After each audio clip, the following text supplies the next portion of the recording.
I was sitting there and I was just going through my script that I prepared to say, and I just thought to myself, why am I even relying on a script when this is our story? And so I just want to give this script to Stephen, please.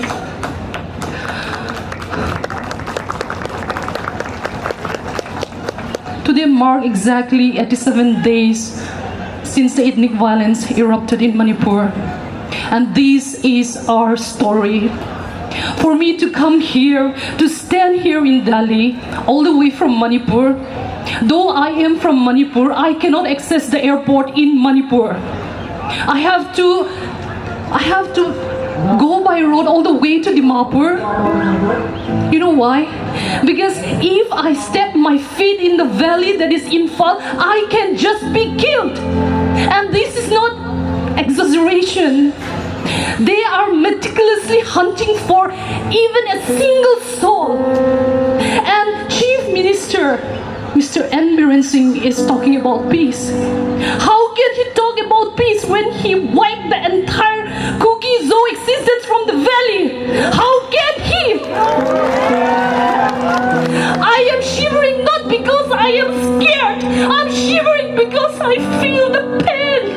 I have seen the murders. I have seen that every time I close my eye, the mental trauma that I go in. Who is going to pay the price of that? Who is going to pay the price for all the trauma that each one of us are suffering right now? While I was coming there, while I was taking a flight, my tears was just consuming me, and there was this lady who was sitting next to me. She asked me, why are you crying? Is there anything that is bothering you? How can I tell her that I am broken? How can I tell her that I'm broken? Physically, mentally, spiritually. How can we, as Kuki Zo community, how are we going to recover from this trauma? Today, as I stand here, there are so many young people in the frontier defending our land. Today I want to talk about a young man, the story of a young man. His name is Loon Vaipe. He was 19 years. You know what he did? He fought like a fierce lion, protecting the chastity of his sister. He died while protecting the chastity of his sister. And today, I want to pay respect to Loon Vaipe, a Kuki Zo man.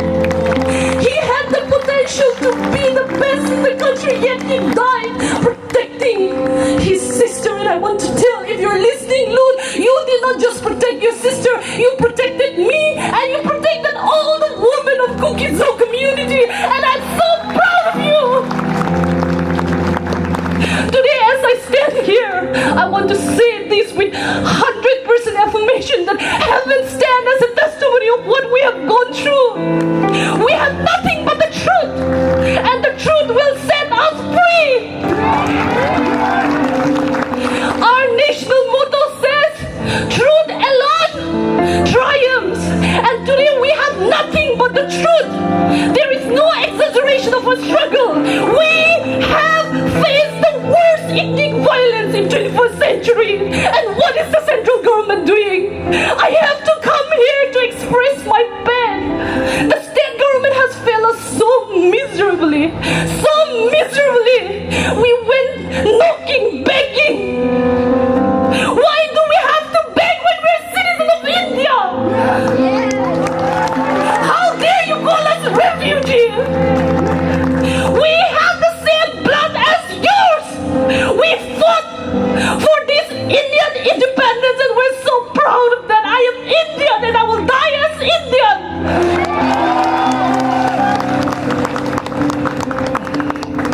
You know, for everyone present here this evening, I want to say, we as a tribal, land is the center of our being. We breathe through land. It is so intrinsically connected and related to us. And we will do anything to defend our land. But I will also say that we as a tribal, we intentionally intentionally, purposely. We never touch women, children, and old age people, and that is the ethic in word that we follow, and we're so proud of that. What ethics does the dominant community follow when they doesn't even spare children? You know what the international law says about war? It says that no medical ambulance, okay? In no circumstances can they be cause any harm. And the dominant community, I don't know why they are progressing backward. You know what they did? That was a breach of law, international law, when the Merah Baibis, they burned not just one soul, they burned 3 Kuki Zo people alive. And you know what? There was a 7-year-old boy who was on his way to seek medical help. And whenever I think about it, it just sends shivers down my spine, and I don't know where to ask for help. I don't know where to ask for help because our president, he's busy with his visitation. I don't know where to go and seek for help. I don't know where Kukizo community will seek for help. Who is going to come and rescue us from the clutches of evil? Today, as I stand here as a Kukizo woman. I stand here as someone who has been broken not just once but multiple times. And it's gonna take forever for us to recover. But you know what? I'll tell you, we will rise. We will rise from the ashes. We will rebuild. Everything that you have destroyed, we will build.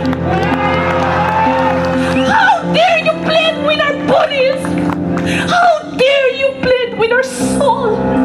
You think that you won the war? No, the moment you touch woman's body, that was the moment you already are defeated.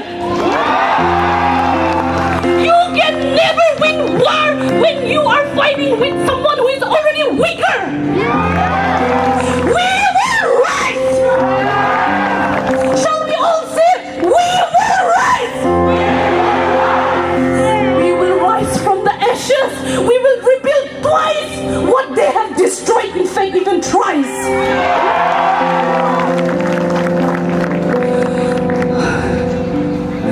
I will be going back. Who knows, when I go back, they might just arrest me and murder me. I don't know. But I will go back. I will go back. And I will be there for all the people who are still fighting, who are still, standing there as village volunteer. We as a woman, we were forced to take hold of guns. For once, I never believed that a day would come when I, as a woman, will be forced to take up guns, including all other women of Kukizo ethnicity. We were forced to take up guns. Why? Why were we forced to take up guns? It's not a proud moment. The government, the state government, and the central government should hang their head in shame that a woman is compelled to take up guns. I cannot even hold gun, but I have to hold. I was holding it as I was shivering, but I need to hold to protect what belongs to ours. And we will protect till the end. I don't care whoever is standing here, I will tell you this, we will protect till the end.